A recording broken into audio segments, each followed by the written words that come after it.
As I watched my friend Tim at work at the R&H Bottle Redemption Bait and Tackle Shop, I was reminded of the 6 degrees of Kevin Bacon. Tim, you see, has an enviable knack for engaging any and every person he sees in pleasant conversation. That person leaves the exchange with a smile, and I suspect a better day because Tim entered their life. In 1994, 3 college students from Albrecht College in Reading, Pennsylvania, Craig Foss, Brian Turtle, and Mike Ginelli, pitched an idea to TV talk show host Jon Stewart, who was intrigued enough to invite them on his show. The game they introduced, The 6 Degrees of Kevin Bacon, became a nationwide cult fad, spawning a website and a book. The game is based on the theory that actor Kevin Bacon is the center of the entertainment universe, and that any actor or actress can be linked back to him, typically within 6 connections. For example, according to Louisville magazine that claims its own connection to Bacon through the Actors Theater of Louisville, Kevin Bacon links to Kevin Costner in one swift link. Both were in JFK.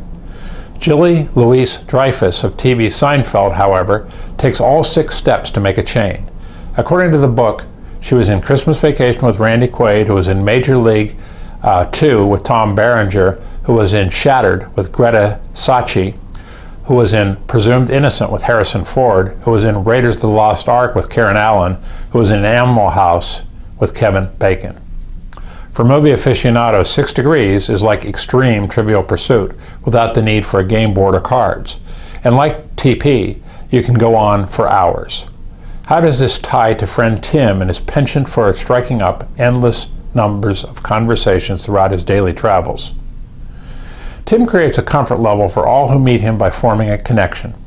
Like 6 Degrees, he finds a common bond with everyone from the TSA security screener at the airport to a fellow passenger on the airport shuttle, to the gas station attendant, to the marine owner, and yes, to the R&H Redemption Center bait shop manager. The connection might be formed by saying something like, "I'm on my way to Ithaca. Have you ever been to Ithaca?" Or it might be a discussion about sales, golf, fishing, or Philly cheesesteak sandwiches. There seems to be no limit to the subjects, and Tim can always find the connection, usually in far fewer than 6 degrees. So what value comes from trying to find a connection to every person you meet? From a selfish perspective, it's fun and interesting.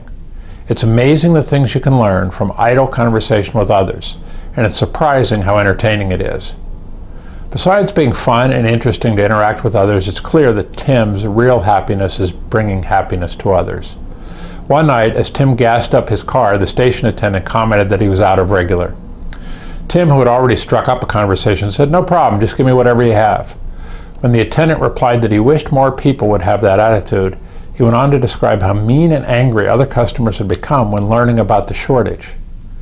Tim gave the attendant some advice about how not to take it personally and how to react to folks who become angry.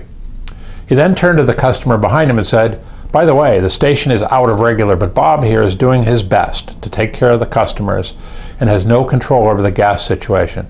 So why don't you be nice to him?" Tim is great at making connections in 6 degrees or less. He brings joy to everyone he meets by taking the time to make a connection. And I believe he derives personal satisfaction through his actions. But there's more to this than connections and conversations. Tim really listens and really cares about the person with whom he's connecting. Time and time again, Tim talks about my own father, who he never knew except through our conversations. "If Bud Longstreet were here," Tim would say, "he would have liked this a lot."